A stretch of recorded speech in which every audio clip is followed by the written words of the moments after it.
எல்லாருக்கும் வணக்கம். எல்லாரும் எப்படி இருக்கீங்க? இன்னைக்கு நம்ம வீட்டில் என்ன லஞ்சுன்னு பார்க்கலாமா? பச்சை பட்டாணி பீன்ஸு சாதமும் உருளைக்கிழங்கு ஃப்ரை தான் பண்ண போகிறேன். இப்போ வாங்க வீடியோக்குள்ளே போய் எப்படி பண்ணலான்னு பார்க்கலாம்.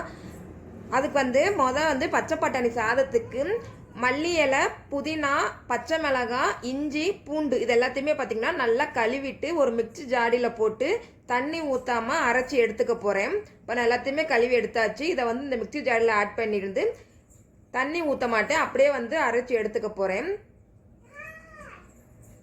அப்புறம் ஒரு பெரிய சைஸ் வெங்காயம் ஒன்று கட் பண்ணியிருக்கேன். சின்னதாக இருந்தால் 2 கட் பண்ணலாம். சின்னதாக ஒரு தக்காளி, சின்னதாக ஒரு எலுமிச்சப்பழம். தக்காளி பெரும்பாலும் சேர்க்க வேண்டியதில்லை. அப்படி சேர்க்கணும்னா சின்னதாக சேர்த்துக்கலாம். தக்காளி இல்லாமல் செஞ்சாலுமே நல்லா தான் இருக்கும். இப்போ பார்த்தீங்கன்னா அடுப்பை பற்ற வச்சுட்டு குக்கரில் தான் வைக்க போகிறேன்.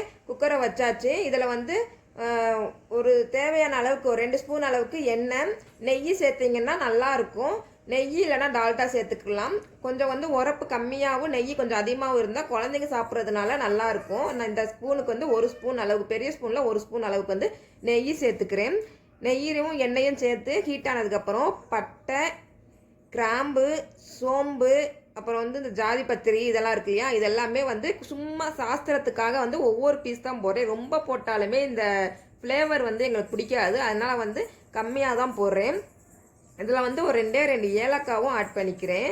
ஆட் பண்ணதுக்கப்புறம் பார்த்தீங்கன்னா இது பொரியட்டும். பொரிஞ்சதுக்கப்புறம் நம்ம கட் பண்ணி வச்சுருக்க பெரிய வெங்காயம் இருக்கு இல்லையா, அதையும் போட்டுருவோம். போட்டு இந்த பாருங்க நல்லாவே பொரியிறது தெரியும். ஒரு வதக்கிட்டு அப்போ நம்ம சின்ன தக்காளி இருக்கு இல்லையா, அது சின்னதாக தான் இருக்கும். நம்ம அந்த தக்காளி ஃப்ளேவர் அவ்வளோ சாதத்துக்கு தெரியாது. நான் 1 தான் போட்டுக்கிறேன். இந்த தக்காளியும் ஆட் பண்ணிவிட்டு இதையும் ஒரு வதக்கிடுவோம். வதக்குனதுக்கப்புறம் பார்த்தீங்கன்னா அடுத்து நம்ம அரைச்சி எடுத்து வச்சுருக்க அந்த விழுது இருக்கு இல்லையா, அதை தான் சேர்க்க போகிறோம். பாருங்கள், நான் தண்ணி ஊற்றாமல் எப்படி அரைச்சி எடுத்துருக்கேன்னு. இதை நம்ம அப்படியே எடுத்து சேர்த்துருவோம். இந்த சாப்பாடு பார்த்திங்கன்னா க்ரீன் கலரில் தான் இருக்கும். ஏன்னா க்ரீன் கலரில் எல்லாமே அரைச்சி அப்படியே போடுறதுனால க்ரீன் கலரில் இருக்கும். மசால் பொடி நம்ம அதிகமாக ஆட் பண்ண மாட்டோம். கலர் பொடி எதுவுமே ஆட் பண்ணாதனால இது பச்சை கலரில் தான் இருக்கும். நல்லா இருக்கும். இதுக்கு பார்த்திங்கன்னா நீங்கள் பச்சை பட்டாணி ஃப்ரெஷ்ஷாக வாங்கி செஞ்சாலும் செய்யலாம், இல்லை காஞ்ச பட்டாணிலையும் செய்யலாம். காஞ்ச பட்டாணினா ஒரு நைட்டே இங்கே தண்ணி ஊற்றி நனைய வச்சுருங்க. காலையில் அதை வேக வைக்க வேண்டியது இல்லை. இதில் போட்டு இதோட சாப்பாட்டோடையே சேர்ந்து வெந்தால் கரெக்டாக தான் இருக்கும். இதை ஒரு வதக்குனதுக்கப்புறம் ஒரு சின்ன சிட்டிகை அளவுக்கு மஞ்சத்தூள், மிளகாய் ஆட் பண்ணதுனால மிளகாத்தூள் ஆட் பண்ணலை. கரம் மசாலா அது ஆட் பண்ணிக்கோங்க இருந்தால், இல்லைன்னா பரவாயில்ல. பிரியாணி மசாலா அதுவும் ஒரு சின்ன ஸ்பூனுக்கு 1 ஸ்பூன் தான் ஆட் பண்ணியிருக்கேன். ரொம்ப எல்லாமே மசாலா ஆட் பண்ணலை, எந்த மசாலும் ஆட் பண்ணலை. மஞ்சத்தூளும் பிரியாணி மசாலா 1 ஸ்பூன் மட்டும்தான் ஆட் பண்ணியிருக்கேன்.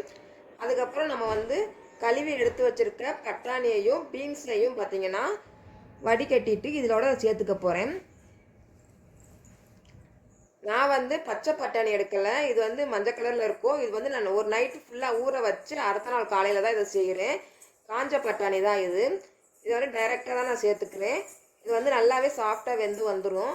இதையும் சேர்த்ததுக்கப்புறம் நல்லா கிளறி விட்டுட்டு ஒரு 5 நிமிஷம் அப்படியே இருக்கட்டும். அதுக்கப்புறம் இதில் என்ன ஆட் பண்ணணும் அப்படின்னு பார்த்தோம்னா, தண்ணி தான் மெயின்.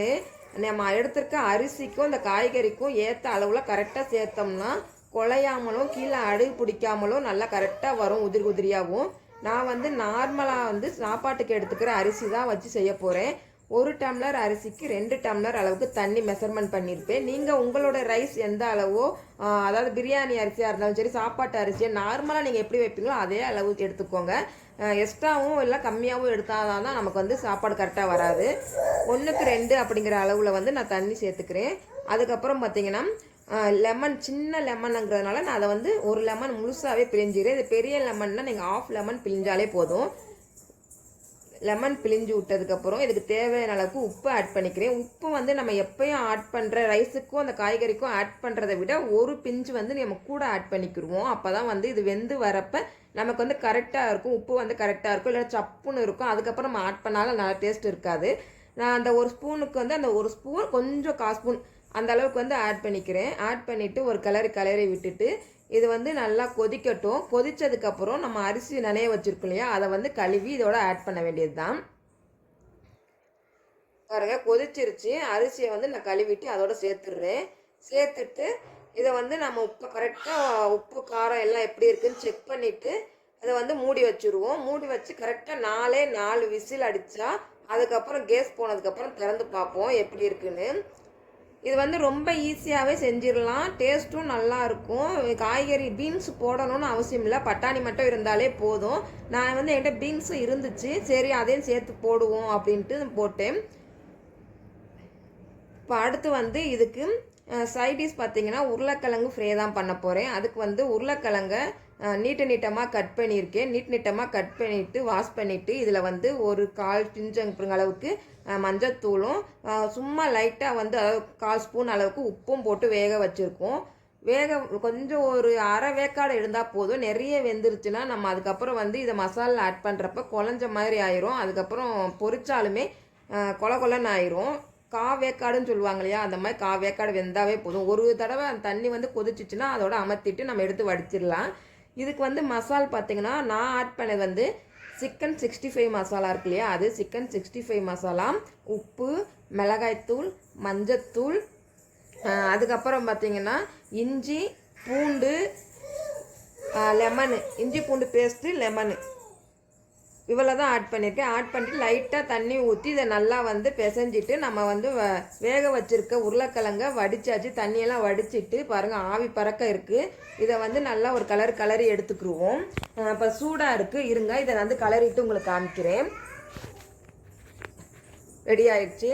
இதை வந்து நம்ம எண்ணெயில் பொரிக்க வேண்டியது தான். அடுப்பை பற்ற வச்சு வானலியில் எண்ணெயை ஊற்றிட்டு எண்ணெய் வந்து நல்லா ஹீட் ஆனதுக்கப்புறம் இந்த உருளைக்கிழங்கை வந்து கொஞ்சம் கொஞ்சமாக போட்டு பொரிச்சு எடுத்துருவோம். இந்த மாதிரி போடுங்க. நம்ம வெளியெல்லாம் கடையில் இங்கே டெல்லியில் வந்து இந்த மாதிரி உருளைக்கிழங்கு சிப்ஸ் வந்து வெளியே கிடைக்கும். நிறைய பேர் வாங்கி சாப்பிடுவாங்க. அதுக்கு வந்து சாஸ் எல்லாம் வச்சு தருவாங்க. இது வீட்டிலேயே செஞ்சு கொடுக்குறப்ப நம்ம வந்து நிறையவும் சாப்பிட்ட மாதிரி இருக்கும், டேஸ்ட்டும் நல்லா இருக்கும், குழந்தைங்களுக்கும் பிடிக்கும். அதனால் வந்து இந்த மாதிரி செய்கிறது. இது ரவுண்டாகவும் நம்ம கட் பண்ணிக்கலாம். நார்மலாக நம்ம சிக்கன் 65 மாதிரி உருளைக்கிழங்கு ஃப்ரை பண்ண போகிறோம், அவ்வளோதான். இது நல்லா பொரிஞ்சு கொஞ்சம் ப்ரௌன் கலரில் ஆனதுக்கப்புறம் இதை வந்து நம்ம எடுத்துருவோம். பார்த்தீங்களா, நான் இந்த லெவலுக்கு வந்ததுக்கப்புறம் எடுத்துட்டேன். இதை வந்து நான் சைடில் வந்து மாற்றிக்கிறேன். ஒரு பேப்பர் போட்டு பேப்பரில் தான் போடுறேன். ஏன்னா அதில் வந்து ஒரு சொட்டு ஆயில் இருந்தால் கூட அது வந்து நம்ம குழந்தைங்க சாப்பிட்றோம், நம்ம சாப்பிட்றப்ப வந்து ரொம்ப ஆயிலோடு சாப்பிட்ற மாதிரி இருக்கும். அந்த பேப்பர் போட்டு அது மேலே போடுறதுனால அந்த ஆயிலை வந்து அது இழுத்துக்கிறோம். அப்புறம் வந்து நம்ம மேலே இருக்கிறத மட்டும் சாப்பிட்லாம். இப்போ பாருங்கள், நான் உடச்சி காமிக்கிறேன். கரெக்டான பக்குவத்தில் இருக்குது. வேகலை, வெந்திருக்கு, குழஞ்சிருக்கு அந்த மாதிரி இல்லாமல் கரெக்டாக இருக்குது. உடச்சா இந்த மாதிரி வரணும். இது வந்து இன்னைக்கு நான் செஞ்சுருக்க பச்சை பட்டாணி பீன்ஸ் சாதத்தோட சைடிஷ் உருளைக்கிழங்கு ஃப்ரை. இப்போ பார்த்தீங்கன்னா 4 விசில் வந்துருச்சு. அடுப்பை அமர்த்திட்டு கேஸ் போனதுக்கப்புறம் உங்களுக்கு நான் ஓப்பன் பண்ணி காமிக்கிறேன். பாருங்கள், ஆவி பறக்க எவ்வளோ டேஸ்ட்டாக இருக்கும் தெரியுமா. இது நீங்கள் கண்டிப்பாக செஞ்சு சாப்பிட்டு பாருங்கள், அப்போ தான் உங்களுக்கு தெரியும் இது எப்படி இருக்குன்ட்டு. வெறும் பட்டாணியை மட்டும் வச்சு நம்ம ஈஸியாக செஞ்சிடலாம். இதை வந்து நீங்கள் நேராக பார்த்தா தெரியும், க்ரீன் கலரில் தான் இருக்கும். நம்ம ஏன்னா பச்சை கலர் காய்கறி மல்லி புதினா அதிகமாக போட்டுறதுனால கலர்ஃபுல்லாக வந்து இருக்காது, க்ரீன் கலரில் இருக்கும், நல்லா இருக்கும். சாப்பிட்றப்ப அந்த பட்டாணியும் பீன்ஸும் மென்று சாப்பிட்றப்பையும் அந்த அரைச்ச விழுது அதோட பேஸ்ட்டு அந்த வாசனையோடு சாப்பிட்றப்ப நல்லாயிருக்கும்.